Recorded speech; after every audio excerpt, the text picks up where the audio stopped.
Ma'am, can you please address the killing of a 19-year-old Tsonga boy from Limpopo in Western Cape, Muscle Bay? I myself am a 19-year-old Tsonga. Am I supposed to start fearing for my life too? Hello everyone, welcome back. On today's video, let's talk about Tanzania supporting South African movement. So many Tanzanians are commenting on that Sister Jecinta post saying they are from Tanzania and they really support whatsoever Jecinta is doing because they know how it feels to be in a country where you don't own anything, where foreigners have taken over everything and even the things that they're not supposed to be even involved in, and the government is not doing anything about it. Not just that, foreigners have taken all this, foreigners are destroying South African kids and no one is talking about it. Only people that are educated know what is really happening, like this sister that commented on this video. Anyways guys, if you haven't subscribed, do it, like, share and subscribe. Don't forget to leave your thoughts in the comment section. Tell me what you think about this video and I'll be here to respond. Thank you. First of all, I'm just gonna send out my deepest condolences to the family for their loss. I think it's cruel and heartless what they're going through and what the community did. And I don't think any family, even if it was not a Tsonga boy, if it was just a foreign national even, it really is uncalled for that there's people that have to die because of this fight against immigration and the immigration that we're fighting as a country. But I also just want to respond to you, young man, who said you're 19 years old. And I just want to let you know that, when I started March in March, I think I've been consistent and I think I've been clear in the call that there must not be violence. I've been clear that South Africans are going to get rid of illegal immigrants. And that's why every single time we've marched to our government, we've handed memorandums to our government. And, there have been instances where there had been standoffs with foreign nationals themselves, but there has never been a life that was lost. And until now, with the many marches that we've had, we've never had an incident where someone was said to have lost a life. And that's because we simply don't operate that way. That's why even when March and March saw that there's incidents in Bloemfontein that were starting with young people and the burnings, etc., we did personally call them out, or I did personally call them out to say that we don't fight like that. I know I've been criticized a lot even for having peaceful marches because people are really angry out there. People are furious. And we try our best to always calm the situation to make sure that South Africans understand that we are going to win this. That's why we always emphasize that we will win.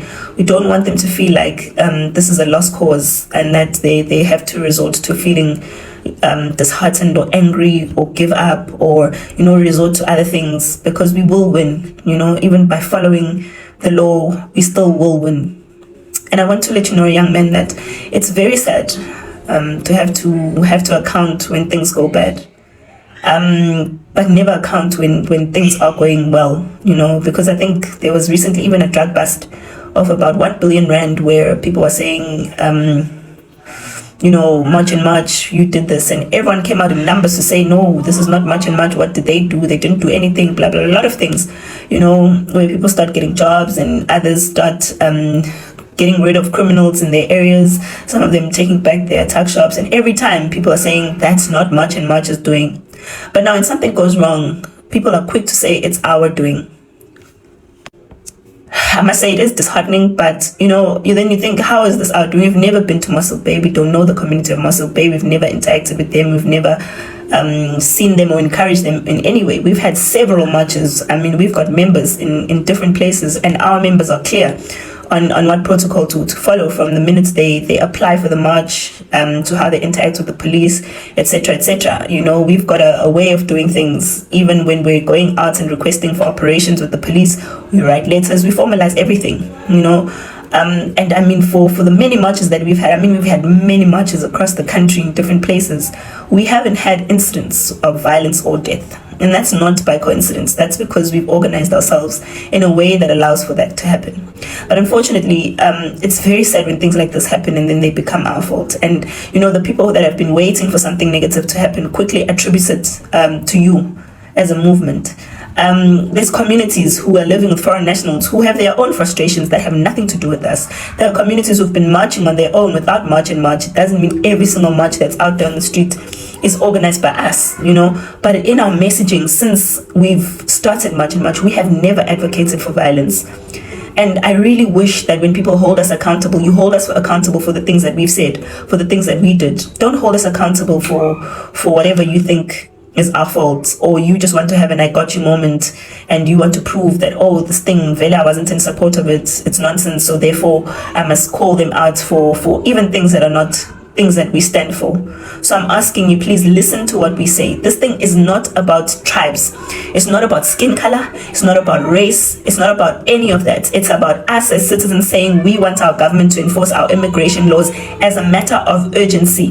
It's a matter of crimes. It's a matter of state security. It's a matter of the survival of South Africa as a country. It's about immigration laws. We do not advocate for people to go out there in different tribes and look for this and that. If you speak this, if you can say a word in Zulu, that's not what we stand for. We stand for documents where a person must show that they are South African by having documents, or that they're in the country legally. Whether that person speaks French or speaks Tonga or speaks Shona or speaks whatever language, it's not what we are about.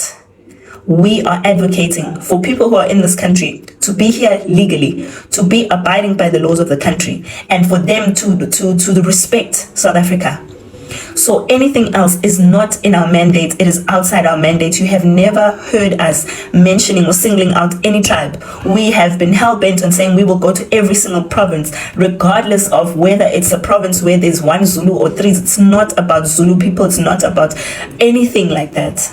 So I'm asking you kindly, please understand who we are. Listen to what I'm saying. Don't listen to the propaganda that's been spread out there. Listen to who we are as March and March. What have we been saying from the beginning? We've never moved from anything we've said from the get-go, and we're not going to change on what we are fighting. We are fighting for South Africa to be lawful. We are fighting for the laws of this country to be respected. We're not fighting people, even foreigners themselves. As much as they want to say all of these horrible things about us, that's not our fight. Our fight is making sure that our country works and it survives for South Africans. And I really, really hope that you guys will understand us and stop using this tribalism card to cause a divide between South Africans. It's not going to work, because at the end of the day, it's not about tribes, it's about documents. We want documented people to be in the country, to respect the country's laws, and to behave themselves as though they are people who are in the country and respect and understand the laws of South Africa.